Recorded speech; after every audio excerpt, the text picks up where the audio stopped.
All right. Got me. I'm gonna have to put together a compilation at some point called "The Beginning of Zoom" because there's always something at the beginning, like what? It's like all the outtakes. All right. You Are know we it. live? What's going on? Where are you at? Did you have coffee? So anyway, hey, it's good to meet you. Thanks for taking a minute out. Hey, thanks for reaching out. I very much appreciate it. Absolutely. Yeah, I started my life in sports journalism, so anytime, Okay. going back to the athletic realm is kind of like a native tongue for me. That's how I kind of started in journalism. I was a writer at the University of Missouri, Kansas City, and covered the Okay. teams, covered basketball. I mean, in the beginning, it was golf and all of those like lower end kind of things, but Yep. it was something that I was pretty well versed in. I've branched out to music and other things, but it's always kind of fun to get back into that native world. Yeah, yeah. Where have you always kind of been in the Kansas City, Missouri area, or have you gone elsewhere? I've traveled quite a bit, but this has been home base. Okay. Okay. So all your kind of sports writing was based in that area, or were you in different parts of the country writing? I was based here in this area. Yeah. In Okay. fact, the biggest I got was at one point I was covering the Chiefs when Joe Montana was there, and that was pretty cool. Oh yeah, there you go. That'd be fun. You know, Chiefs are a good team right now for you, so man it's fun to be alive. around that area. It's so weird. I went down to the NFL draft and I didn't know what to expect. So Oh, sure. we go down there, we park kind of far away. Where are you located at? I'm in Rochester, Minnesota, so a Okay, little bit south of the Twin Cities. okay, I gotcha. So we get down there and I'm thinking they have like fan experience and all these other little things you can do. But we actually got shuttled in. We're by the stage, and I'm like, I can't believe this is Kansas City. All the national media is up there doing their thing. There's people on Yep. stage dancing, shooting like cannons of like t-shirts at people, and Oh, everybody's sure. happy. It's like I walked in, I felt like Alice in Wonderland. All of a sudden, I was transported to this place, and I'm like, is this Kansas City? What's going on? Because I've been a little bit concerned about the fact that how did we land the World Cup? How did that happen? And then I'm Right. sitting there and I'm like, we're ready. We can do this. We Oh, are. yeah. We're on the stage. We have championships we're winning. So, anyways, it was kind of cool to see this town kind of grow into where we're at now. And it's really cool. Well, and then everybody gets involved. The whole community is right when you have a good sports team. The whole community is Oh, involved, and everyone's invested, and it makes it so much more fun. it's like Christmas all the time. Because I've been to all the parades. I went to both the Sure. Chiefs Okay. and the Royals, and it's like just going and feeling that energy and sharing it with my kids and just being there. And it's like my dad passed some years ago, but he used to always say having a relationship with the Kansas City Chiefs means you're married to misery. It was like it was always that bad. We'd always get into the playoff game. It would just go a little bit to the right, or we would blow it, or something weird happened. So I'm like, I wish he could have seen the fact that we've actually arrived. I mean, I know in the early days in the 60s we had our heyday, but the Sure. fact that Patrick and this team has done what they've done is just like, what? It's weird. Yeah. Well, I mean, you talk about tough franchises. Minnesota's known for getting into the Oh, playoffs and losing in the first round. That's man, man what alive. all four sports teams right now are. That's It what they're doing. Well, and the Twins are in first place now, and the Twins have historically always had good teams and done good. It's like, but there's just the hump you get over. And the thing, like with the Royals in 14, no one expected us to get past the wild card game. Sure. For some reason, they got extra like superhero strength after that. So Just when gotta get they hot. man, and then when they didn't win it, 15 was just a total romp to get back that year. So Right. it's almost like when you get over that hump, like the Twins are going to get that confidence. It's going to happen. And it's like, there you go. But I would have loved to have We've been seen on the edge Paul. of it. Yeah. But it would have been so good to see Paul Molitor be a part of that at some point because he Oh, was, sure. because he was such a big piece of that. And it's wild. So It's tough being a Minnesota sports fan, but like you said, we'll get one of these years, like kind of like Kansas City. Hope maybe we got to get a draft pick somehow and that's it. find our Patrick Mahomes. That's it. It's finding that one place. The town that I feel really bad for is Cleveland. I'm just like, Oh, sure. man, I always see those documentaries. The champagne was getting chilled. They were getting ready to pop it, and then just Browns are in a evaporated. tough spot. Oh my God. So maybe now that they're not Indians and they've paid their respects to the natives, maybe the karma is just going to come back and it's going to help. There you go. There you But go. You never anyway, know. so anyway, hey, I want to first and foremost say thank you for taking a minute out today. It's great to meet you. I appreciate it. Absolutely. No, I appreciate it. So Before we get into your life, your decorated life as an athlete and everything that you're doing today, how did Sure. you survive COVID? It was quite a ride the last 3 years. How did you get through it, and how has it changed you now? You know, I was actually sort of lucky with COVID, as weird as that sounds. So my family owns a tennis club in Rochester, and I work with my dad full time and some other teaching pros there and managers.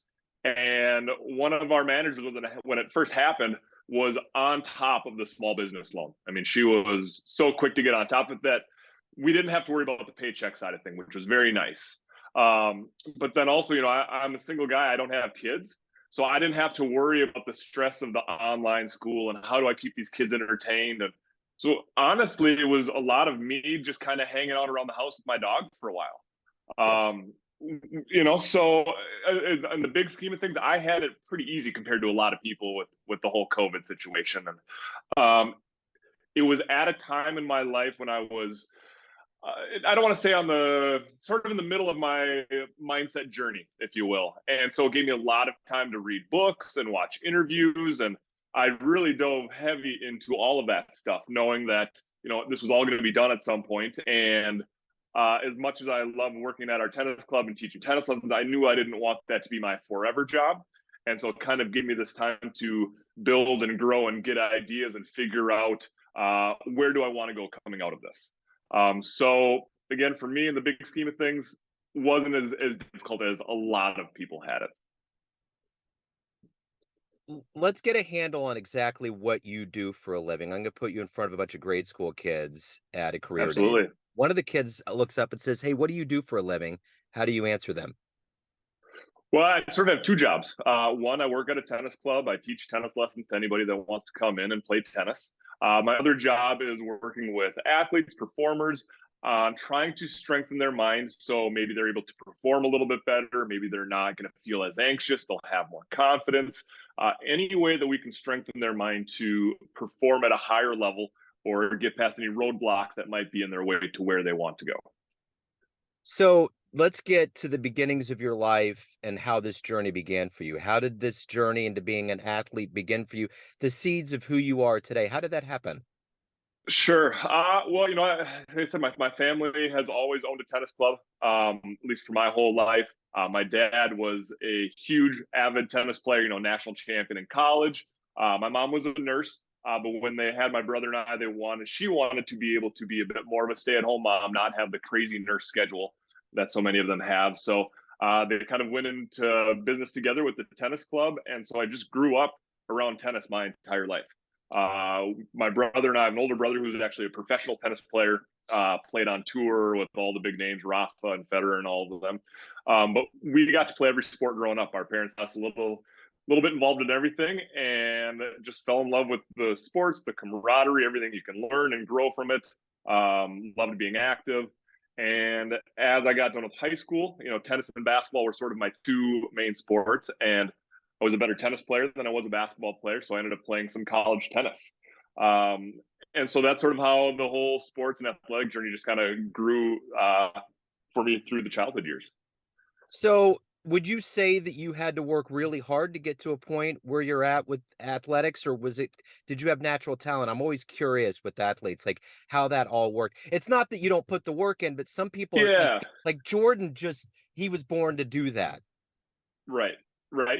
On the grand scheme of things, I'm a fairly athletic guy. I was blessed with some pretty good genes as being an athlete, not the type of athletic genes that pro athletes have, but probably better than the average person as far as athletic genes. But then it was just playing all the time. All of my friends played sports, so I grew up in the 80s and the 90s, and so generation was a little bit different then. Where I remember in high school calling 15 buddies together and going and playing pickup ball, whether it's basketball, football, baseball in the backyard or at the park.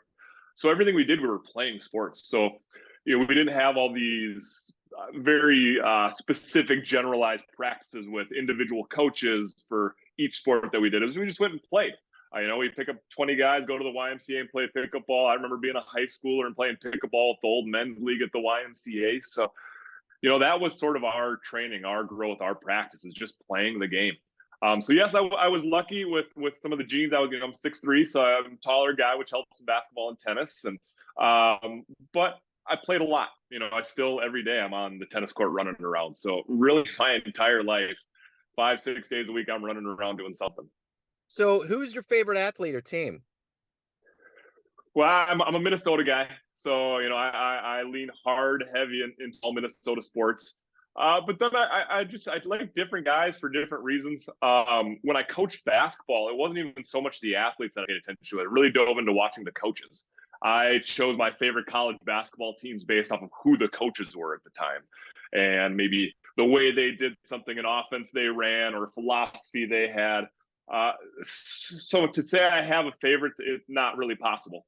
Um, you know, with my brother being in the world of tennis, I've gotten to know some of those personalities, and he said guys like a Roger Federer and Rafael Nadal, they're two of the nicest guys on tour of all time. And it always amazes me when there's somebody that can be at the absolute pinnacle of their sport, but still be considered one of the nicest guys around. Yeah. Very kind and courteous to everybody. So those are sort of the things that impress me more than anything, right? When you look at an athlete, we were just spoken about Patrick Mahomes. Yes, the amazing things that they can do on the sport, or on the field of play can just drop your jaw. But I usually tend to lean towards, are they a good athlete? Plus, what else do they do? That Yeah. that kind of, I'm a big fan of Kobe Bryant. I know he had some struggles off the court during his day in the NBA. But for me, what I thought was so cool is all the stuff he did after the NBA. How he just dove into writing screenplays, and I think it was he got a Grammy or an Oscar or whatever it was. So Yeah. that's kind of something that I think is pretty cool about what he did. So to say I have a favorite, I'm always going to lean towards the Minnesota guys and the Minnesota teams. But yeah, Well, we're gonna have to whittle this down to a definite answer on this one here. So if you could get okay. into a time machine and go back in time and see a sporting event in person live, what do you want to Oof, witness? oof, man, that's some of the Olympic events. I think over history would have been pretty cool. Like I think it was Jesse Owens that was running with Hitler in front of him. I know something like that would be pretty amazing to go see. Something that just sort of changed history. Some of the one of the Billie Jean King beating the guy would be a fun one to Yeah. go. Some of those sort of things, I think more than just a Super Bowl or and then. I have on DVD the Bird versus Magic NCAA championship game. Something like that would be pretty cool to go see, I think. Yeah. I think they did a documentary on that match between her and Arthur Ashe. I think it was a They big did. deal. Yeah. Well, it wasn't Arthur Ashe. I'm blanking on the guy's Oh, name. you're right. It wasn't him, it was somebody No, else. And they really hot he dogged was it he was up. Yeah, I mean, he really played into it. He made it a bigger spectacle That's right. of what than what. So, but that's still it's a big deal, and it makes it fun, and something like that sort of changes more than just sports. I think would really, if I could get in a time machine to go back and see. Yeah. So who's been a hero for you?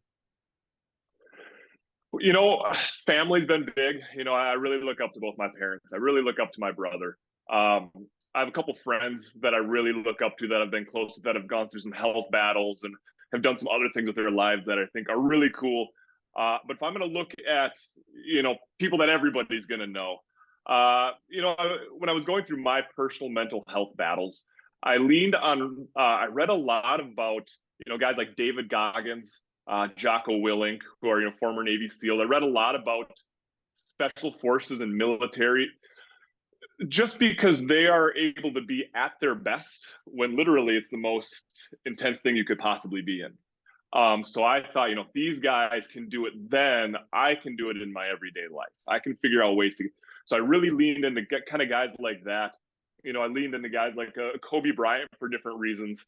Even at the time, when I was going through my work stuff, I listened to a lot of Joe Rogan podcasts. I really leaned into all the different types of people he would bring on and hearing their struggles. So I mean, he's a guy. I don't know if I'd call him a hero, but man, he's really presented a lot of different things to me that I've been able to benefit off of. There's an author, Ryan Holiday, who's written about a lot of stoicism, which I've really dove into, and I think has had a big effect on what I teach to other people and what I've learned about myself. So I would kind of lean in towards him being a hero also. You dropped a lot of names there. If you can meet Sure. anybody alive on the planet right now and spend some time with them, who would it be? Man, you got tough questions. You're giving me like, you meet this one guy, and golly, that's tough. I think I think a Dave Goggins would be pretty cool to meet, just because his mindset is so out of the ordinary. The things that he not only put himself through, but if you would listen to him on Instagram or YouTube or whatever, the way he's able to look at some of the darkness and channel into this power, I would love to just pick his mind for a while and just, all right, I know you do this, but not everybody can do this. How can we bring it more, and how can I do, and just pick his brain and figure out different ways that I can build that into the fold. So, what is it that ultimately motivates you? Every day you wake up, you have this inner urge. What's that urge motivation for you? Sure. Well, selfishly, it's to work on myself, and I know by working with other people and talking about these things, it's going to help me grow. So in a selfish way, it always kind of centers me and brings me back. But I know, not just with performers and athletes, that's how I initially got into it. But just in the world we are today, how much anxiety and depression and mental health people are going through on a daily basis. If I can help with a little bit of that through my experience, through things that I've read and learned and thought about, if that can help somebody else, then great. I'm all for it. I'm building this business to work with people on their mental health, to help athletes perform better, to help musicians maybe deal with the fear of anxiety or stage fright or whatever it might be. So yes, selfishly it helps me, but hopefully it helps anybody that I can kind of get out there and work with.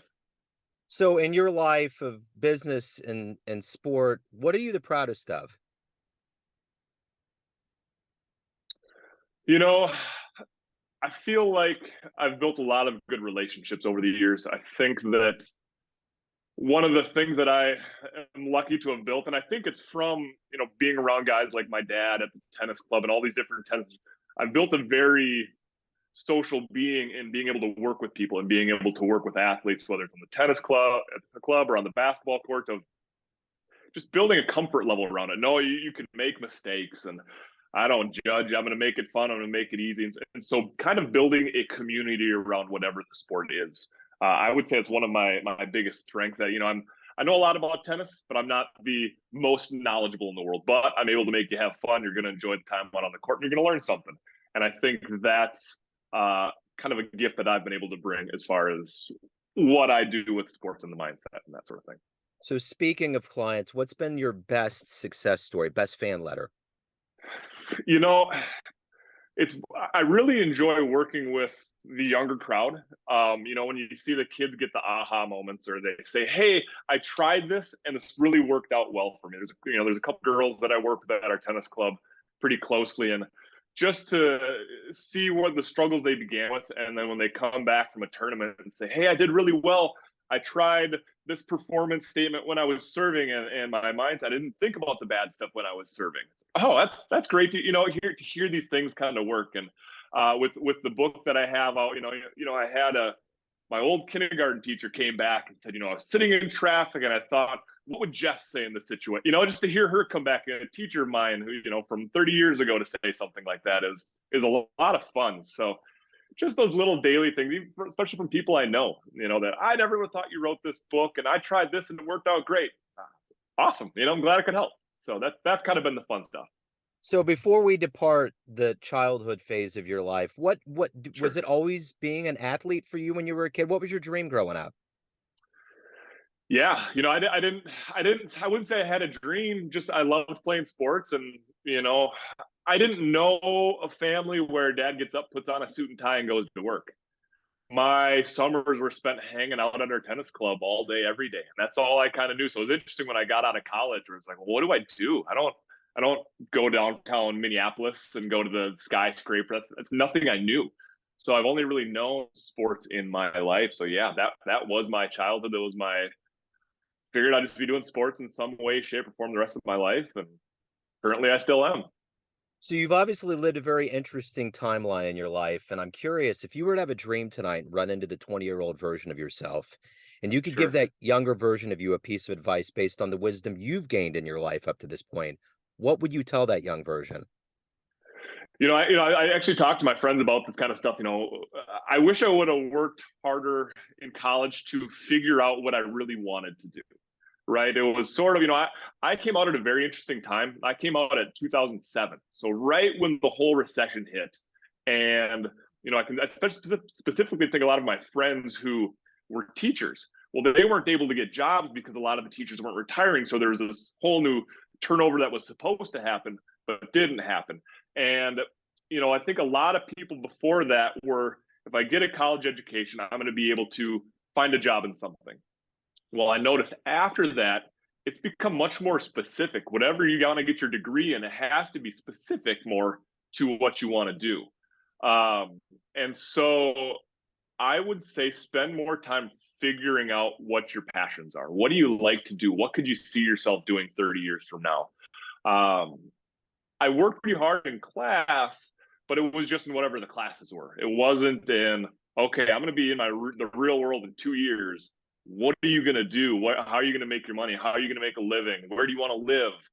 Some of those bigger life questions of what I would have said, focus a little bit more on this. You're going to have plenty of time to have fun, but let's think about where life's going to go from here. So let's flash forward to right now. Everyone has a perception Sure. of you, family, Sure. friends, clients, colleagues, but you're in control. What's your perception of you? Who do you think you are? With the whole mental health thing going on for everybody in this world, that's something that I have tried to spend a lot of time looking at myself and really diving in. And when I went through my height of my anxiety and my panic attacks, you start to learn that you're not going to get through this stuff until you figure out kind of who you are.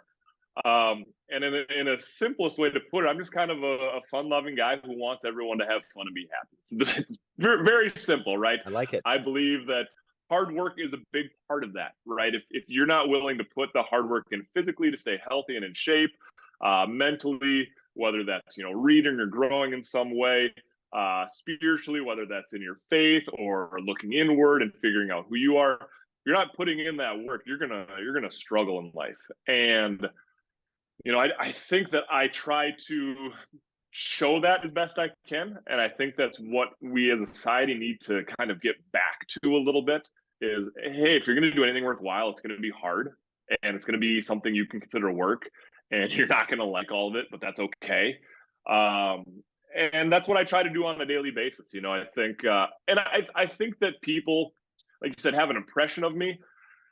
I think they get a fairly honest impression of who I am. I think, the people that see me only at the tennis club see one thing, and people that, my friends in life see one thing. They don't get to cross over very often, but I feel like I'm pretty honest to who I am most of the time. I don't have a big work Jeff versus a fun, friendly Jeff. They're kind of the same guy. I like it. Yeah, I get that sense too. Jeff, this has been great. What before we get out of this big digital door that we've opened up, I want to know, where's the best place for people to go to learn more about you, your business, your history, anything. Absolutely. Well, appreciate you, giving me the platform to, help whoever's going to listen to this. Hopefully your listeners are going to enjoy this talk. But Yeah. I did write a book, Inner Rival, Silencing That Negativity Within, and you can find that on Amazon. Or you could find me on my website at www.inner-rival.com. And I'm sort of new to this world a little bit, but I'm getting into working with athletes, going and speaking with teams, speaking with organizations, right? So I'm actually going to be speaking at the Minnesota Music Teachers Association conference in about a month or so. So it works, that's what's fun about this. I can talk to a sales team and then a musician and, a girls' high school basketball team, and literally talk about all the same things because it's going to affect them all the same way. So that's what's fun about it. But I'm on all the social medias, Facebook, Instagram, under Inner Rival. So please reach out. I'm happy to help in any way that I can, and I look forward to working with as many people as possible.